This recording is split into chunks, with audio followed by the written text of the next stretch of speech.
Puisqu'ils vont en Belgique, ils vont pas en Pologne. Donc en allant en Belgique, c'est pas un problème de rentabilité financière, c'est pas vrai. Donc là, c'est plus une répartition des richesses qu'ils veulent pas. Ils veulent, je pense, ouais, c'est politique sûrement. Celui qui est à la tête, c'est un Belge. Bon, bah, il a préféré garder la Belgique. Maintenant, on va savoir, on ne sait pas. Combative. Ah bah oui, ça c'est clair. On va rester la tête froide, comme ils disent, mais on lâchera rien. Ça, c'est sûr. Et donc, la direction, ce matin, nous a présenté le projet de fermeture de l'usine de Gémenos, prétextant la compétitivité du site, bien évidemment, les coûts et le marché qui baisse en infusion T.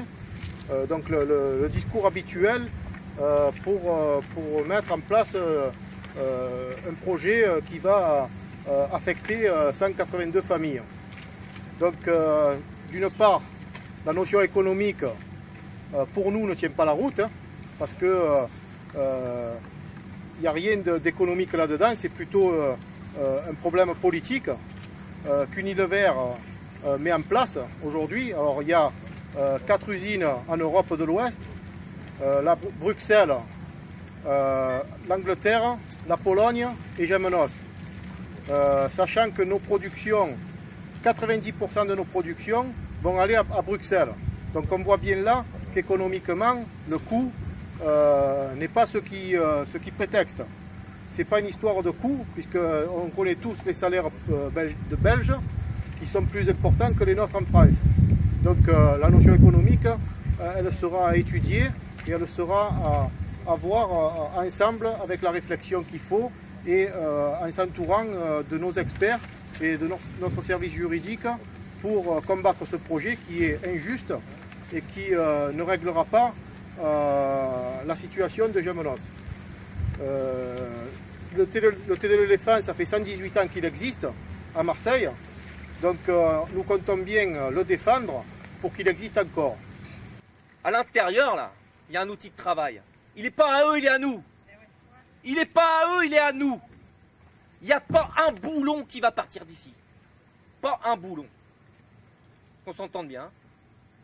Ils veulent faire partir les productions. Nous, les productions, on sait qu'on est capable de les faire.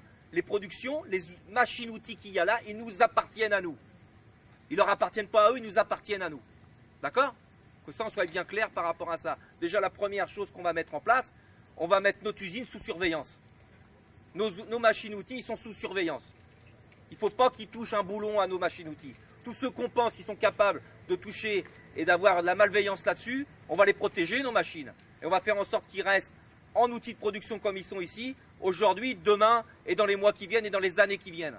Mais c'est interdit qu'ils partent d'ici et qu'on leur laisse la possibilité de les saccager, hein, ou de les démonter et de les envoyer ailleurs. Ah, donc déjà ça, je pense qu'on peut déjà se mettre en ordre de bataille par rapport à ça.